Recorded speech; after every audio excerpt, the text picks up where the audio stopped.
Phone করার পরে বললো কি যে আমার দাদা নাকি অ্যাক্সিডেন্ট হয়েছে। খড়িবাড়ির জাতীয় সড়কে পথ দুর্ঘটনায় মৃত্যু হলো এক সিভিক ভলেন্টিয়ারের। খড়িবাড়ির চক্করমারি সংলগ্ন বাঞ্চাভিটা এলাকায় ডিউটি শেষ করে বাইক নিয়ে ঘরে ফেরার পথে জাতীয় সড়কে নিয়ন্ত্রণ হারিয়ে দুর্ঘটনার কবলে পড়ে সিভিক ভলেন্টিয়ার নরেন্দ্রনাথ সিংহ। এরপর স্থানীয় বাসিন্দারা তাকে উদ্ধার করে প্রথমে খড়িবাড়ি গ্রামীণ হাসপাতাল ও পরে উত্তরবঙ্গ মেডিকেল কলেজ ও হাসপাতালে নিয়ে যায়।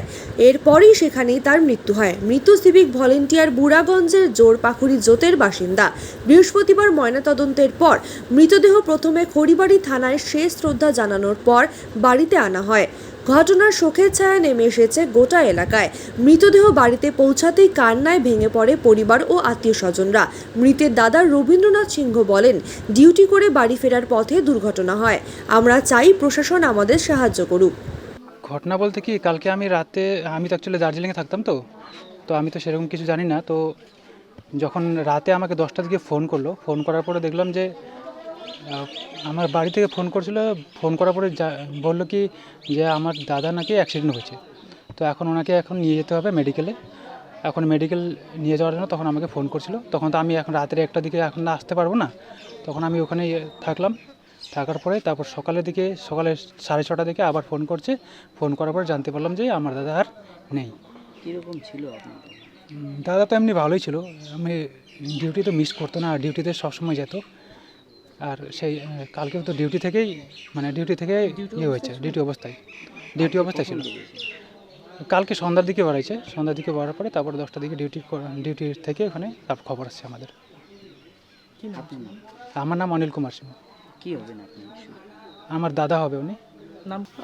কালকে রাত্রে আমার ভাই আর আমার ছোট ভাই আর 2 ভাই ছিল, 3 ভাই ছিল। ওরা 3 ভাই মানে গেছে মানে ডিউটি গেছিলো। আমার ভাই নরেন ডিউটি থেকে ঘোরার সময় কিছু আমি অতটা তো বলতে পারবো না।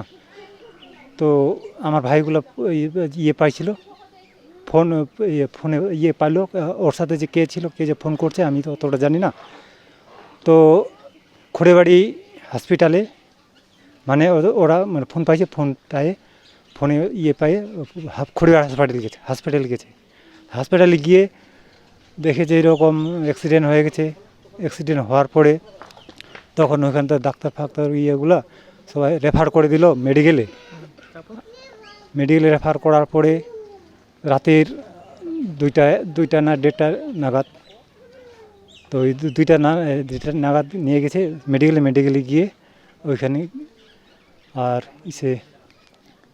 ডাক্তার করার পরে তো কিছু বললো যে ডেড হয়ে গেছে।